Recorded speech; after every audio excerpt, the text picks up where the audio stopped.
बातमी आहे संजय राऊत यांच्या वक्तव्यासंदर्भात। शिवसेनेचा सर्व आयुष्य संघर्ष करण्यात गेलेला आहे, आम्हाला जनतेला सोबत घेऊन चालायचं आहे असं संजय राऊत म्हणाले।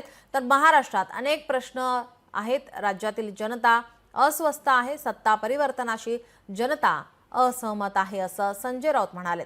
सत्तेसाठी सोडून गेलेले हुजरेगिरी आता करतायत। बाळासाहेबांनीच भाजपाला कमळाबाई नाव ठेवलं असं म्हणत राऊतांनी टीकाही केली आहे।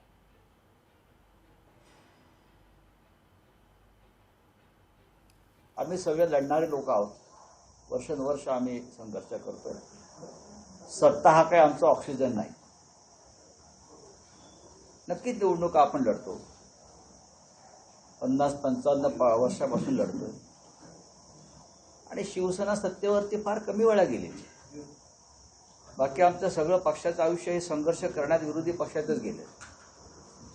त्याच्यामुळे ज्यांना सत्तेच्या ऑक्सिजन शिवाय जगता येत नव्हतं ते पक्ष सोडून गेले, ते गेले पक्ष सोडून आणि तिथे आता लाचारी हुजरेगिरी करताना आम्ही ज्यांना पाहतो आहोत।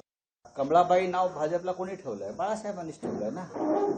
हे जे वारसा आहे कमळाबाई, हे आमच्यासारख्या तेव्हाच्या मुलांनी ठेवलेलं नव्हतं।